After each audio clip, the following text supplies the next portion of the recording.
అదేరా గౌరవం. వాడు కొడుకంటే. ఇప్పుడు ఎందుకు వాడిని నాతో కంపేర్ చేస్తున్నారు? వాడికి కావాల్సిన చేశారు, నాకేం చేశారు? వాడిని సెంట్ జాన్ స్కూల్లో చదివించారు, నన్నేమో గవర్నమెంట్ స్కూల్లో చదివించారు. ఇంటర్వ్యూకి వచ్చి చూడండి, ఒక్క ముక్క ఇంగ్లీష్లో మాట్లాడడానికి ఎన్ని తిప్పలు పడుతున్నాను. ఉద్యోగం రాలేదు అంటే ఎలా వస్తుంది? ఒక్క ప్రెసెంటేషన్ కూడా సరిగ్గా ఇవ్వలేకపోతున్నాను. నేనేం చేయను, అప్పుడు నా స్తోమత అంతేనయ్యా. ఆ తర్వాత సార్ని ఇంగ్లీష్ మీడియంకి మార్చినట్టే నన్ను కూడా మార్చుండొచ్చుగా. ఎందుకు మార్చలేదు? ఇందులో చూసిన పార్షాలిటీ, ఎప్పుడు చూసిన పార్షాలిటీ.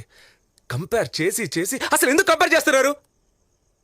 పేరులో కూడా వాడికి మాత్రం హీరో పేరు కార్తిక్, నాకు మాత్రం విలన్ పేరు రఘువరన్. మీకు వాడే సూపర్ స్పెషల్ అనుకుంటే డైరెక్ట్ గా వాడినే కనుండాల్సింది, నన్నెందుకు కన్నారు? ఏం చేయని చెప్పు. ముందు నువ్వు పుట్టావు, ఆ తర్వాతే వాడు పుట్టాడు. Super, very good. అట్లీస్ట్ ఒప్పుకుంటున్నారుగా. అవును నిజమే అని. ఇంకేం మాట్లాడను? నేను పుట్టకపోయినా పర్లేదు, అదేగా మీరనేది. నా హెల్త్, నా ప్రాణం. నేను సిగరెట్ కాలుస్తాను, ఇంకేమైనా చేస్తాను. మీకేంటి నొప్పి? జాగ్రత్తగా మాట్లాడు, లేకపోతే మర్యాదగా ఉండదు. మర్యాదగా ఉండదంటే ఏం చేస్తారు? నన్ను ఇంట్లోంచి వెళ్ళిపోమంటారు?